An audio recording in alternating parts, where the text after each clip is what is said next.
Esse vídeo, então, é para a gente falar sobre as formas especiais de testamento, e a previsão dessas formas especiais estão lá no artigo 1886 do Código Civil, em que lá vai se dizer que são testamentos especiais o marítimo, o aeronáutico e o militar. Esse rol do artigo 1886 do Código Civil é um rol taxativo, tá? Não admite ampliação. A marca inconfundível dessas formas especiais é qual? A facilidade da elaboração, a diminuição das formalidades, a economia das solenidades, a redução de requisitos e a subtração de exigências dos testamentos ordinários. Sujeitando-se, ademais, salvo na hipótese do 1895, a prazo de eficácia. Portanto, caducam se passar determinado prazo legal.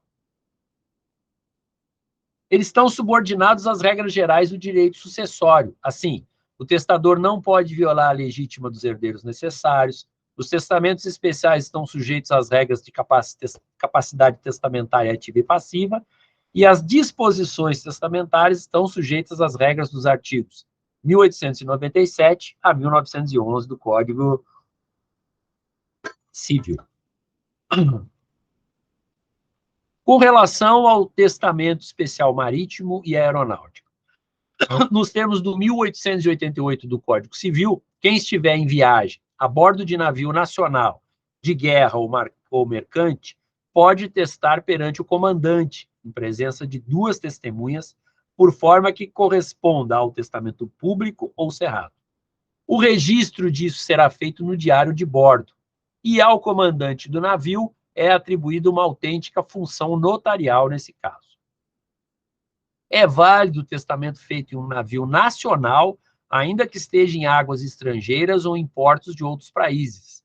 A noção de navio mercante, abrange tanto o navio que transporta mercadoria, como o navio que transporta pessoas.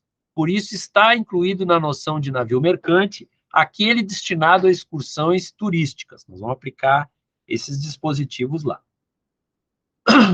Não valerá o testamento marítimo, ainda que feito no curso de uma viagem, se ao tempo em que o fez, o navio estava em porto onde o testador pudesse desembarcar e testar de forma ordinária. Isso está previsto lá no 1892 do Código Civil. O artigo 1889, ele assegura aquele que estiver em viagem a bordo de uma aeronave militar ou comercial, podendo testar perante pessoa designada pelo comandante da aeronave. Diversamente aí do testamento marítimo, o Código ao tratar do testamento aeronáutico não exige que o testador esteja em viagem à aeronave nacional. Logo, pode ser uma aeronave internacional. Outra diferença que se nota em relação ao testamento marítimo é que, no aeronáutico, não será feito perante o comandante, mas perante pessoa por ele designada, porque o comandante vai ter que dirigir a aeronave, se espera que ele esteja dirigindo, né? Quando o ato assume forma assemelhada ao testamento público, após a lavratura, perante 2 testemunhas e o escrivão de bordo ou comandante, assinarão o instrumento o testador e os presentes.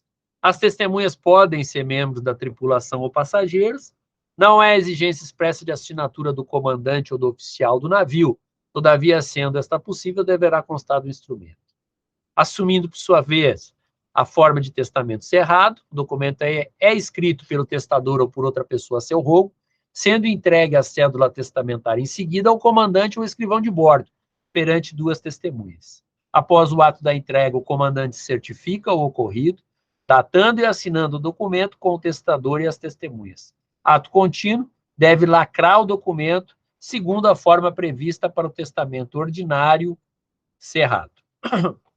Em ambos os casos, o testamento marítimo aeronáutico ficarão sob a guarda do comandante, que o entregará às autoridades administrativas do primeiro porto ou aeroporto nacional contra recibo averbado no diário de bordo, conforme previsão do 1890 do Código Civil. Caducará esse testamento se o testador não morrer na viagem, nem nos 90 dias seguintes subsequentes ao seu desembarque em terra, onde possa fazer, na forma ordinária, outro testamento. Então, aí um resumo, a gente viu que os especiais são o marítimo e o aeronáutico e o militar. E aí a gente vai para o militar, que é a última parte do nosso conteúdo. Ele é de existência remotíssima. Esse testamento dos militares e demais pessoas a serviço das Forças Armadas em campanha, dentro do país ou fora dele, assim como em praça sitiada, ou que esteja de comunicação interrompida, pode fazer-se, não havendo tabelião ou substituto legal, ante 2 ou 3 testemunhas, se o testador não puder ou não souber assinar, caso em que assinará por ele uma delas. Essa previsão do militar está lá no artigo 1893 do Código Civil.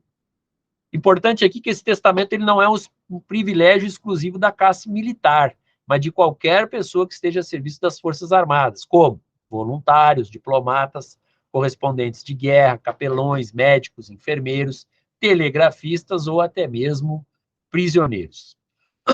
Somente é admissível se o testador se encontrar nas seguintes circunstâncias: esteja em campanha dentro ou fora do país, em praça sitiada, em lugar que esteja com as comunicações interrompidas. Além disso, no momento da assinatura do testamento, não haja tabelião ou substituto legal perante o qual poderia se fazer o testamento público ou cerrado. É importante que tudo isso esteja lá dentro do testamento para se evitar alguma discussão posterior no caso de confirmação desse testamento em juízo.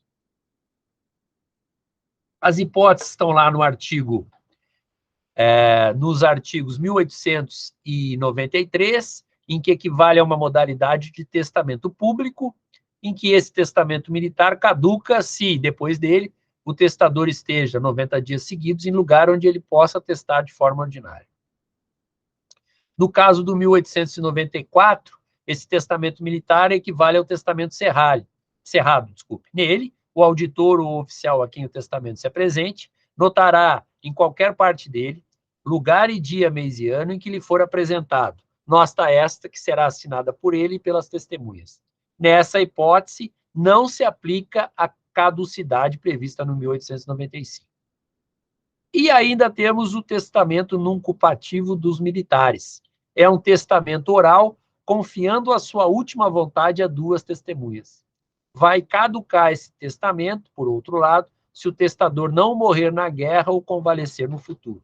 Então, ele faz aquele testamento de forma oral a alguma pessoa, confiando a essas testemunhas a manifestação de vontade dele em caso de morte com relação ao patrimônio, mas se ele não morrer na guerra ou se ele se recuperar do ferimento, esse testamento não vai ser considerado válido. Recapitulando o militar, então, disposições lá do artigo 1893 a 1896, ele pode ser feito por qualquer pessoa em serviço militar de 3 formas: similar ao público, em que testa oficial mais graduado; similar ao cerrado, em que o testador reside e entrega a outro oficial; e o nuncupativo, em que testa de forma oral para 2 testemunhas. Atenção, essa é a única forma oral de testamento permitido, testamento nuncupativo. Para complementar as disposições testamentárias, a gente vai falar do codicilo, que está previsto lá no artigo 1881 do Código Civil. Para que serve esse codicilo?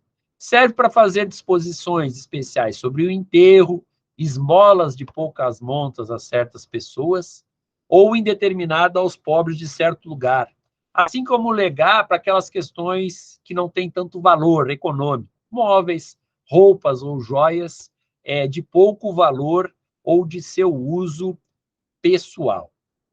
Eu consigo fazer um codicilo se eu tiver um testamento anterior, e aí depois eu posso fazer um codicilo para tratar dessas pequenas, das disposições com relação a bens de pequena monta, mas eu não consigo ter um codicilo para depois realizar um testamento. Isso não é considerado válido. Será válido só se confirmar ou modificar aquele codicilo. Não é de aplicação muito próxima da nossa realidade o codicilo, mas isso é muito cobrado em concurso público. Ele exige o quê? Que a pessoa tenha capacidade de testar e que esse escrito particular seja datado e assinado. Esse codicilo pode tratar de disposições sobre o enterro, esmolas de pequena monta ou destinação de móveis, roupas e joias, tá? Fica aí porque geralmente ele é cobrado com relação a questões de concurso público.